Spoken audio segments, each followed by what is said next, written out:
GM plans to phase out Apple CarPlay in EVs with Google's help. Regardless of whether you prefer Apple or Google, the benefit of phone projection is that you can get a good experience with relatively low specs from the head unit because the heavy lifting is done by the phone, which can be upgraded independently of the car. Even powered by Google, the infotainment system is going to age like milk, since you'll be locked into hardware that will be mid-range at best, several years old by the time it's released with no upgrade path. The only group of consumers that it could possibly benefit is people who want an EV but don't use a smartphone, and thus can't take advantage of AU or CarPlay. I have a feeling that Venn diagram is just two independent circles. This is purely so GM can add subscriptions and harvest more data. Heaven forbid they make their money just selling a car. Well, this sucks. I bought a Chevy Blazer last year, and it's the best car I've ever owned. Great balance of design, gas mileage, comfort, etc. I was definitely planning to make my next car the EV version of this. Part of that package is flawless CarPlay integration. It simplified the music and navigation experience more than I ever thought possible. The only reason I wouldn't demand it on my next car is if something demonstrably and overwhelmingly better came along. Everything described in the article sounds worse. Subscription services tied to my car and not my phone. Needing to maintain navigation routes on my car and my phone. Being forced to use only built-in apps like Spotify, instead of whatever is on my phone that supports CarPlay. Waiting on my car to decide when I can get the newest navigation app, or the latest update to Spotify like this is some janky non-Roku smart TV from 2012. No thanks. GM's decision to stop offering those systems in future electric vehicles, starting with the 2024 Chevrolet Blazer, could help the automaker capture more data on how consumers drive and charge EVs. That doesn't even make sense.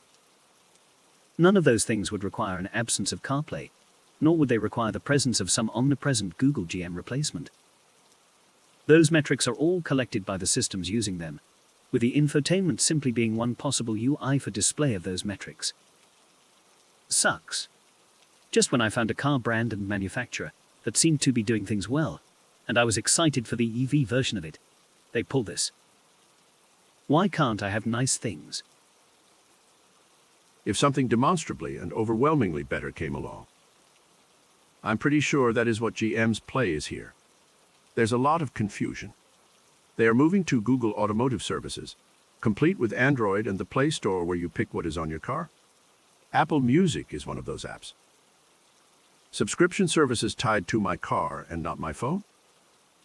Data subscription, it is Google Play under it all. Needing to maintain navigation routes on my car and my phone. Google Maps is on both and would likely work as well. Being forced to use only built-in apps like Spotify instead of whatever is on my phone that supports CarPlay. Google Play, how you get apps in next-gen GM Android Automotive would have the same apps. It works exactly like having a Mac PC and a phone. I don't think I would buy a car that didn't have CarPlay. I'm an iPhone user and have no interest in changing my phone. People reject cars all the time for even more trivial things. Oh, this one doesn't have wireless charging. Next. So I can't imagine this being a smart idea for GM. Not to mention, isn't CarPlay just an interface for the phone to be able to connect to, so the screen can display the software operating on the phone? Near zero cost to GM, tons of convenience for GM's customers. I can only imagine GM wants customers' data or subscription fees, and Apple will not allow that. And this is a business that got bailed out by US taxpayers, and is explicitly too big to fail. The reactions in this thread are interesting, because they seem to imply that this is the final straw that has convinced us to not buy Chevrolets and Buicks, as opposed to the last 30+ years of their products being generally terrible. Not the only reason, but was definitely one reason that contributed to the decision to cancel my Model 3 order and go with a Kia EV6 instead. I said my next car would have to have CarPlay, but the Tesla software in my Y is good enough to live without it. I rent a lot of cars with CarPlay and like it, but now that the Tesla software supports both Apple Music and Spotify, I'm good. That said, I wouldn't buy a car that supported Google Car whatever, but not Apple CarPlay. The Model 3 system is one of the few out there that can actually compete with replace CarPlay. It is excellent, but it is annoyingly ignorant of integrating with phones. If you have an Android phone, you can send and receive texts, but no other notifications come in, and nothing else is projected there either. If you have an iPhone, it works sometimes, but I am rarely able to reply to messages using voice successfully.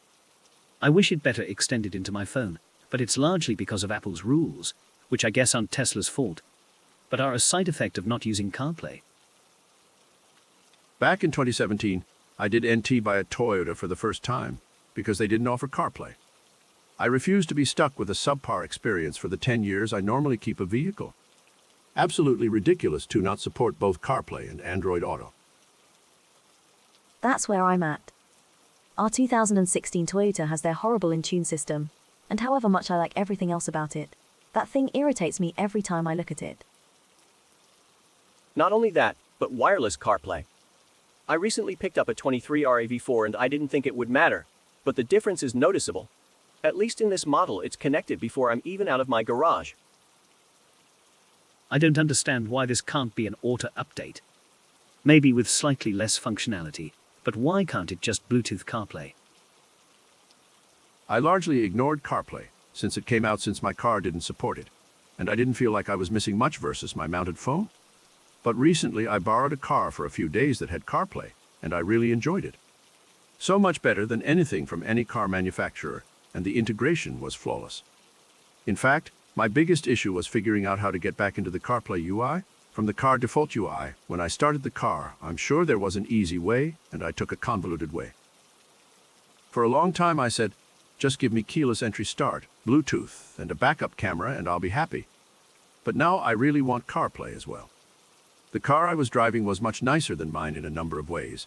Adaptive cruise control, lane keeping assist, etc. All stuff I enjoyed, but CarPlay was the one thing I'd really love to have. Does CarPlay hijack the phone pretty aggressively? I've tried the Android one a few times, but it prevents manipulation of the phone while you're riding, and the phone has to ask of the head unit, and be rejected, permission to disable Bluetooth to restore the phone. Then you have to ask the driver to get, unlock, and relinquish his phone for you to accomplish the task. It's possible I was the victim of bad default settings, as I turned the whole thing off each time after this happened. Why ditching both Apple CarPlay and Android Auto to target $20 billion to $25 billion in subscription revenue? GM showing itself to be actively user hostile with this.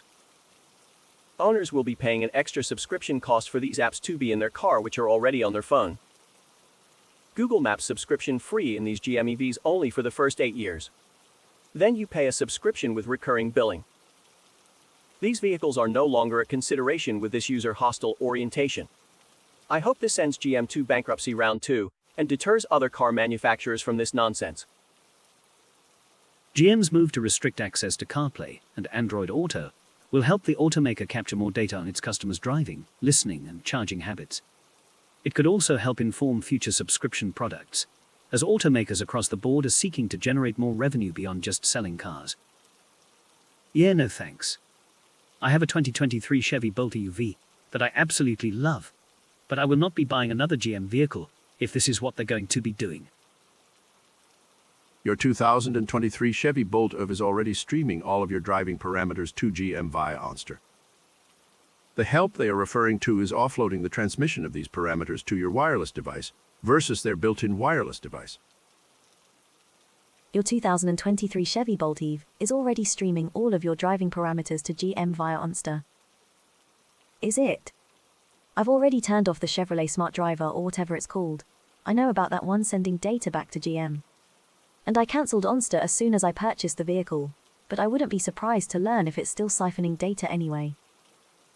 Still, the situation would get worse for me, because at least right now using CarPlay, they aren't getting all the data about which books or music I'm listening to. It's clear what happens next. GM cars suddenly sell for $2.3K less than competition. Competition scrambles to catch up, implements similar shenanigans to monetize the car computer. No more unrestricted CarPlay. I don't want my car to team up with anyone, please. I don't want an already outdated LCD screen and proprietary operating system in there, becoming obsolete even faster than the battery wears out. I wish there were better options for that. I agree. I wish there were bare bones options with a radio and AC heat. I will use my phone otherwise. I haven't seen anyone mention car rentals in this thread. It is a huge bonus to have an interface, maps, music, etc. you know and trust. When renting a car in the last 5 years, it is basically standard to have access to CarPlay, and it is the same system many of us use in our own cars. Will rental companies buy vehicles without it, and support this move too? This is a good point, but pretty much all rental companies have GM vehicles, and renters get stuck with whatever is available. I doubt renters will change their behaviors, because they won't be able to effectively avoid GM vehicles. So as a result, rental companies won't change their behavior either. It will just suck for renters a bit more than before. I'll remain open-minded about this, but it seems unwise to go all in with Android and abandon Apple for even the most expensive cars. Are people who buy Cadillacs, who probably own iPhones, not going to mind not having CarPlay? Or will they buy a BMW or Mercedes instead? When you're dropping $75,000 on a car, you expect it not to have any compromises.